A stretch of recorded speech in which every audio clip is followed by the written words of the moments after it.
Not bad, right? No, I don't like they play too many notes, and I don't want to. I don't want to go see them because they're like too complex. I'm gonna go watch Disturbed instead. Disturbed is good. Do you remember those days? I do. I don't think I said they were too good, but now after seeing them, you're saying they're too good. Now they are too. They're a little too good. We'll kind of give like a no spoiler review here in the beginning. This is your first so if you can move that actually a little bit further because your waves are like peeking off into the sky. Whoa.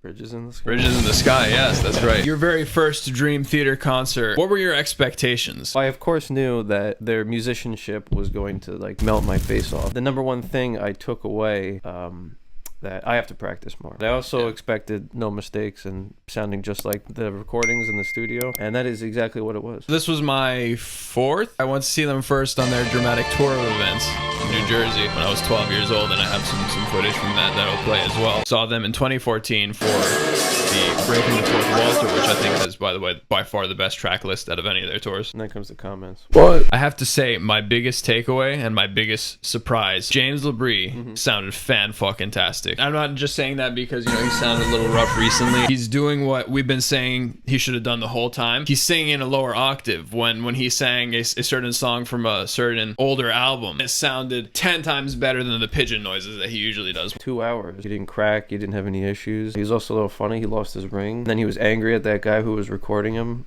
Right. He was like waving him off. I also did like the smaller Mike Mangini kit too. That's right. I think he said he did that because it helps him with his writing. I think I read that somewhere. It limits you and you got to really get creative with your writing rather than relying on, you know, I got this bell here and this whistle here and this dildo over there. So I think that's pretty much as we could say without spoiling the rest of the track list. If you're one of those fucking people, I think we're one of the last stops on the North American tour before our awesome international fans. I say we just hop right into our track by track review like usual. Without further bovine excrement, The Alien.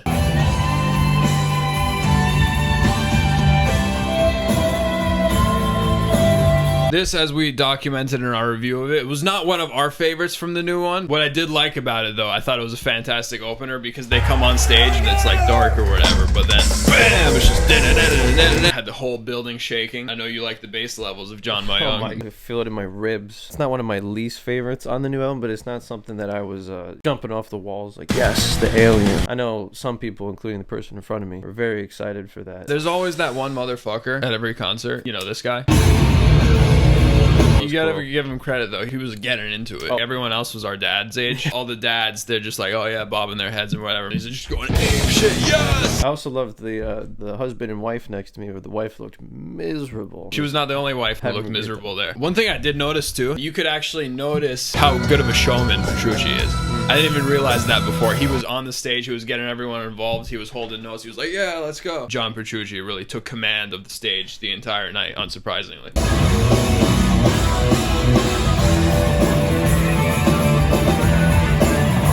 Another thing I noticed too, the energy was in there. Even though it was the dads bobbing their head, you can tell everyone was psyched. You could feel the tension in there, the liquid tension. The tone was fantastic by everyone involved too. I thought the levels were a little bit weird and it was a little bit too loud. A little bit. It was way too fucking loud. I don't know why they have to be that loud either. It wasn't that big of a... Yeah, it was not that big. It was packed though. Did you see how packed it was? There was not a seat to be found when we first got in there. What I was really hoping for, because, you know, Dr. Kevin, he did that song justice. So, and also on the Luna Park video, Jordan did that song great justice too. It was fantastic. I liked his tone. Not as much as Dr. Kevin, but I did like his tone. And he nailed the solo too. He didn't do like the crazy bullshit. So I was like, yes, all right, cool. He's gonna stay true to the original.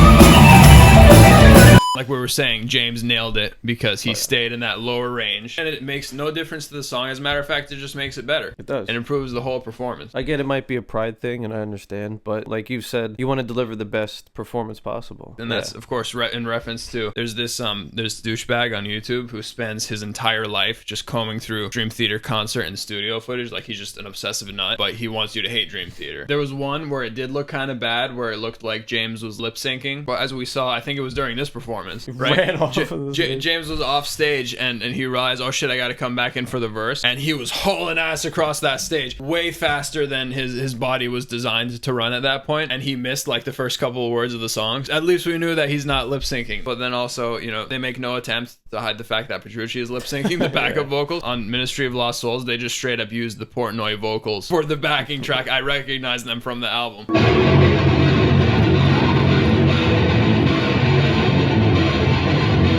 it's fine. I mean, he's not there to sing. He's there to shred on a guitar. Which he did, and my favorite part is how he had a different guitar for each song. 10 different colors, 85 different string models, and then this anniversary and this bullshit. Not to mention John Myung bringing out the silver. The unreleased silver one. When we reviewed this album, the studio edition, I mentioned that 8 strings are kind of just a gimmick. At that point, you just can't even tell the difference of one note's playing. That was never more true during the live rendition of this. Of course, it's cool to see the 17th guitar that he brought out for the night. It is a nice looking instrument. I know you like that shift like between the Dimarzio purple and green. signature. Well, green and purple, Travis Scott. Oh, maybe not so much. It's more of a just like, you know what, I'm gonna try this because why not? He just wants to flex the new 8 string, Yeah. and that's probably the only reason they did it. It's not really a big fan favorite either. It's not terrible, but I agree when you looked at me and said it during the actual song. It's like, yeah, I think I'm done with the song now. 4 Let's get minutes to the next in, one. and you're like, all right, yeah.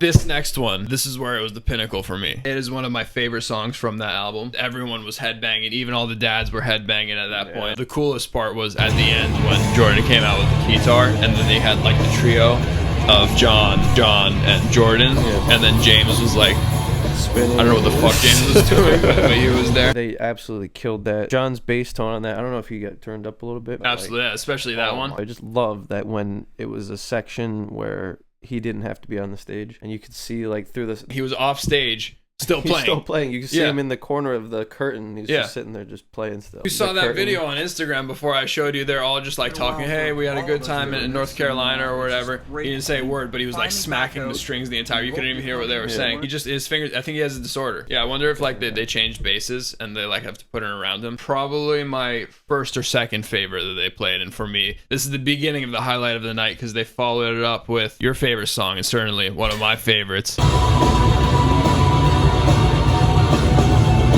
I'm a little heartbroken. You weren't a big fan of this one when we did that review. This is one of my absolute favorites. That riff, which is kind of like, the real version of the Awaken the Master riff. Awaken the Master is like the McDonald's at home version. People like to criticize the boomers especially. They're like, oh, play to a click track. It's gotta be authentic and old school. Dream Theater has so many cool sound effects and ambient noises on stage, which Jordan handles for the most part. But stuff like the belching in the beginning, it just makes the performance that much better. You need to do whatever is going to deliver the best sounding product to the fans, and I think playing to a click track allows you to do that. As long as you're not, dubbing every instrument. A lot of people were saying that they were a little bit sloppy on this tour. Yeah, they were just as great as ever. I don't know if those people are just chasing some downvotes on Reddit. I didn't see that at all. Or maybe they knew that we were going to do this video, and they were like, all right, we got to be a top.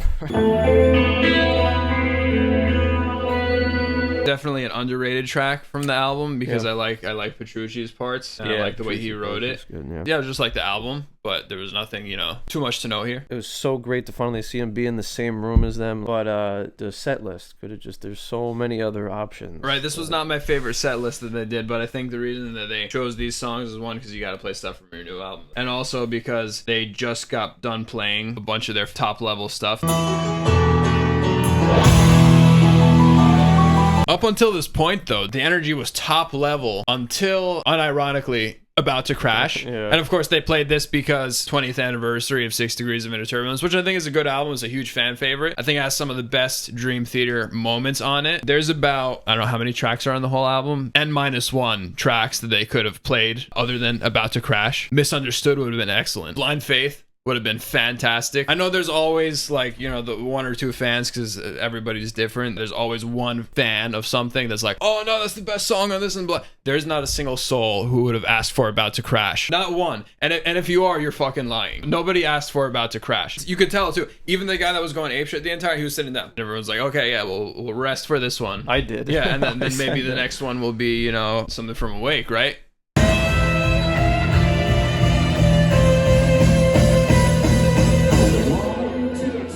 Once again, there are about 6 or 7 tracks that they could have played from Systematic Chaos that were not Ministry of Lost Souls. And this one, of course, had to be 15 minutes. And people were still not really as into it. That guy in front of me absolutely loved that song. Everybody else was just a statue. Definitely an improvement from About to Crash, but Dark Eternal Night. How about In the Presence of Enemies? Holy shit, that would have been awesome. We're back. When I first heard this song when we were doing the review, the first thing I was thinking about how they're going to do this live and how awesome it's gonna sound live with Jordan's Batman intro. John is picking 2 B strings at the same time. One of the B strings going in the backing track, and you have him playing the other one. Yeah. That's totally fine. That creates the best product, and they did something similar with the Encore here too. I already love this song. Watching it live though, and sounding like I was in the studio with them when they recorded it, made me love it even more. Absolutely love, like after the midsection, like Mission Impossible. That's right. That was great. Like once I knew that was coming, it just gave me chills. Definitely one of my highlights from the show. Me too.